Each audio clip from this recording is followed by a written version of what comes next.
So, hey, what's up everyone? This is your Queen Salise, and welcome back to my channel. So guys, for today's vlog or for today's video, habang nasa daan kami, pauwi ng bahay, is ngayon ko naisipang sagutin. Meron akong tinanong last month sa aking Instagram and also in my YouTube post na ask anything about me. So ngayon ako sasagot, guys. So parang 5 lang naman yung nagtanong sa akin sa Instagram kasi dinilit ko na siya agad.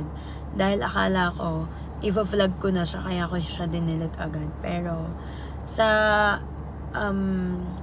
YouTube, maraming nagtanong. Pero halos pare-parehas lang. Parang nag-copy-paste lang kayo, guys. But anyway, let's answer. Then mag-react ka or sumagot ka. Okay? Sige. Una. Wala pa? Wala pa. Okay, first question.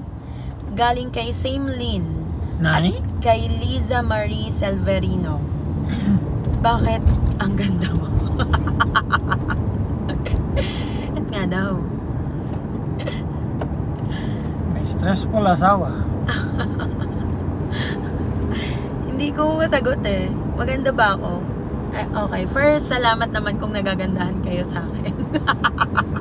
Alam mo, sa totoo lang, dati, kapag may nagsasabi sa akin maganda, parang alam mo yun, nahihiya ako, o kaya pag lalaki ka, manyak ka kapag sinabihan mo akong maganda.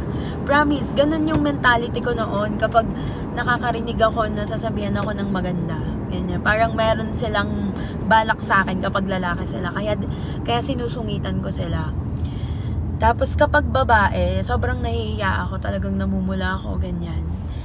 Pero ngayon, parang kailangan mo ng confidence eh. Parang sa sarili mo. Mahilig lang talaga akong mag-ayos, guys. Mahilig akong magpaganda. Yun talaga yung totoo. Mahilig akong mag-ayos, mahilig akong alagaan ang sarili ko. Lalo na yung mukha ko. Kasi dito, guys, sa Dubai, wala eh. Parang yung mukha ko yung kailangan para makilala tayo ng mga brands dito. Kasi bilang influencer and content creator dito sa UAE, kailangan talaga may, di naman lagi, pero usually, lalo na kapag mga skincare products, dapat may ganda ka. Ganun. Pero thank you, guys, kung nagagandahan kayo sa akin. Kasi ang alam ko lang na nagagandahan sa akin, si mama at saka yung asawa ko. Kahit tumataba na ako, maganda pa rin ako para sa kanila. Char. Ayan. Si Mami Paz naman, ang tanong niya, ano ang favorite food mo? Ano kong favorite na pagkain? Depende, anong klaseng food kasi, Mami Paz? Comfort food na mabibili mo sa food court, sa labas, kakanin, ulam, ganon. Pero kung tatanungin mo ako talaga, kapag naisip ko kagad, chicken nuggets ng McDonald's. Only McDonald's na chicken nuggets. Yun talaga yung favorite ko na food. Comfort food ko na din at the same time. Na kapag parang, alam mo yun, I need something ng comfort. Pagdating sa food, gusto ko ng nuggets. Ganyan. Yun. And next.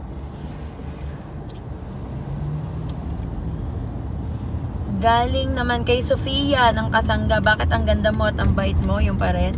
Bakit ano po ang gamit yung skincare? Sabi ni Belinda. Ayan. Gamit kong skincare, guys. Siguro Marami. Kung ano yung sinesend, ginagamit ko. Alam nyo, sobrang thankful lang talaga ako. Siguro sa jeans lang ng nanay ko na hindi eto guys, may allergy kami. Yung balat ko may allergy sa mga pagkain. Like seafoods, ganyan. Pero hindi sensitive ang mukha ko. Kumbaga lahat hinihiyangan niya. Ganun. Wala pa akong ginamit na skincare, guys, na hindi humiyang sa mukha ko. Kaya lahat ng mga brands, kapag nagpapadala sa akin, ginagamit ko talaga siya lahat as in. Pero meron akong mga mas nagugustuhan.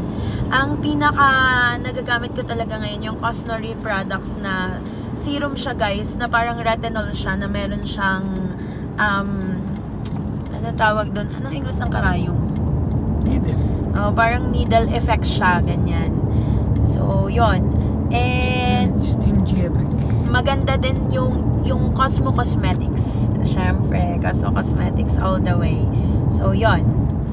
Okay, galing naman kay Ate Annalyn Medina. What is your secret for having a glowing skin? Actually, alam nyo, having a glowing skin, hindi naman kailangan, basta for me lang napakahalaga yung sunscreen. Mapa nasa loob kayo ng bahay or nasa labas kayo. At maraming tubig. Kasi natuto na talaga ako ngayong uminom ng tubig, guys. Kasi sobrang tamad kong uminom ng tubig. And napapansin ko, kapag inom ka ng tubig, parang feeling ko nakaka-glow din siya ng skin.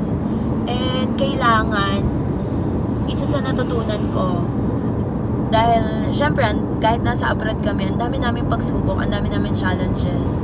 Stress ka kung stress. Pero ngayon, kaming dalawa, yung mga problema namin sa buhay, yung mga pagsubok namin, hinahayaan na lang namin yan, na siya yung mga problema sa amin.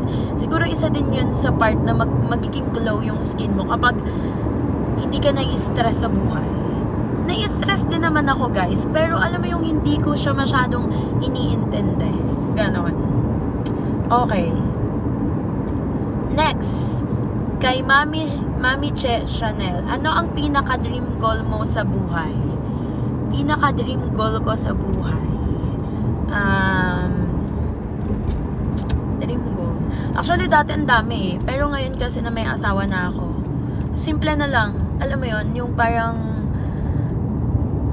maging okay yung in all aspects of our lives namin na Rodney, especially yung health namin, yung spiritual namin, yung finances namin, maklear lahat ng mga bayarin namin sa buhay. Ganon. Yun yung dream goal ko. Tapos, magkaroon ng bahay na sa Pilipinas. Kasi, syempre, at the end of the day, bago matapos yung life mo, babalik din naman kami sa bansa namin, sa bansa natin dyan sa Pilipinas, diba? So, yun yung isa sa dream goal ko. And syempre, magkaroon din ng kahit isang supling, ganon, in God's time. At dito ko connect yan sa tanong ni Che Ibarra. Ayan, sabi ni Che Ibarra, kailan nyo balak magkaanak, Ate Celis? Ayan. Actually, balak naman na namin. Maraming nakakalam yan, mga friends ko dito sa YouTube and even friends ko dito sa UAE and family namin, na after namin kinasal, talagang nag-alat lang kami ng years na hindi muna talaga magka-baby kasi parang gusto namin i-enjoy yung isa't isa. Then, syempre, nagkaroon ng mga challenges in life. And ngayon, parang ginugusto na namin. Siguro hindi pa time. We're just waiting for the perfect timing ng Lord kung kailan ipagkakaloob yung baby. Ganon. And open naman na kami for that. Kung kailan siya dadating. So, why po laging blooming ka? What's your beauty secret? Puro ganon lang. Bakit ang ganda mo? At anong sekreto mo lagi kang blooming? Ayan. Mahilig lang talaga ako mag-ayos, guys. Pero salamat na appreciate nyo. And naniniwala ako na lahat tayo may kanya-kanyang ganda eh. Nasa kung paano lang i-appreciate. Ganon. Arte. So, bakit po Queen ang pangalan nyo? Isa po ba kayong Diyosa? Charot-charot to. Sino to? Emily Ventura. So, bakit daw Queen ang pangalan ko? Actually, guys, ang totoo kong pangalan is Queen Celeste Manalo Lazaro Francisco. O, diba? Haba. Ang daming apelido. Hindi. Actually, yung nasa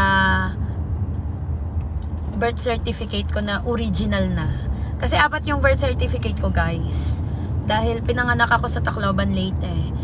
Dapat yung Celeste ko, instead na L-I siya, yung Celeste dapat siya na malambot. Kaya lang, syempre, Bisaya. So, ang nangyari, dun sa baptismal certificate ko, may Queen ako na pangalan. Pero nung tinransfer na yung pangalan ko kasi, naging Queen Calixta siya. Dun sa luma kong, dahil sa bahay ako pinanganak. Sa Tacloban, Leyte, sa bahay. So, nung niregister na siya, lumang-luma pa yung birth certificate ko. Tanda ko 4 eh. Yung lumang birth certificate, tapos yung parang galing sa Leyte na naka-indicate name, birth date, ganon, saan pinanganak, ganyan-ganyan. Tapos, NSO na yung dalawa. Merong Queen Calixta, merong Celeste lang na malambot. Hanggang sa, nung nakapunta na kami ng Batangas, kinailangan na namin for mga school requirements. Nag-final na kami na kumuha sa NSO. Then, iba pa rin ang nakalagay sa hanggang sa yung pinaka-final na nakuha na namin nung high school ako sa NSO, Celeste na siya. Nawala na yung Queen, hindi na din siya malambot na Celeste, naging Celeste siya. Ganon i-pronounce yung pangalan ko, guys. Celeste. Okay, so yon. How to be you, sabi ni Aspel Roma, charot ka. Wala pa ba kayong balak mag-anak ni Boss Rodney, sabi ni Master Ron. So, nasagot ko na siya kanina. And, yun, puro yung iba, bakit gumaganda? Hello, sino to? Charot ka. Ang ate Celis ba ay may regret in her life? Ayan, may regret daw ba ako in my life? Wala. Lahat ng nangyari sa buhay ko, simula noon hanggang ngayon, wala akong regret. Patuloy ko yung pinagpapasalamat sa Lord for anything and everything na nangyari talaga sa life ko. Thankful ako para doon. And merong isang tanong doon sa Instagram na ano daw yung isang bagay na nagpatatag sa akin kung bakit hanggang ngayon matatag daw ako. So, tingin ko ang Lord lang talaga yung nagbibigay ng strength sa akin para maging matatag ako sa buhay. And I'm so thankful for that. Me and Rodney, lahat pinagpapasalamat talaga namin sa Lord yung mga bagay na yun. And what else? Kung morning and evening person daw ba ako? More on evening person ako. Hindi ako morning person. Kapag bumangon lang ako ng morning, no choice ako pag ganun. So, yeah. Nandito na kami sa bahay. I just need to end this vlog, guys. Yun, hindi ko nasagot lahat. Meron pa ako sa mga Instagram. Kailan daw yung birthday ko? Yung birthday ko, February 10, 1992. Then, may iba pa ako mga sagot do. May mga iba pang mga katanungan doon. Kaya lang sobrang lalalim na. So, saka ko na yan sasagutin sa next vlog ko, guys. So, thank you so much for watching this vlog. Hope you like it. And sana nasagot ko ng maayos yung mga tanong ninyo. Na puro iisa naman yung mga sinasabi ninyo. But anyway, thank you so much. Na-appreciate ko kayong lahat. God bless you all. And I love you all with the love of the Lord. Bye! Mwah!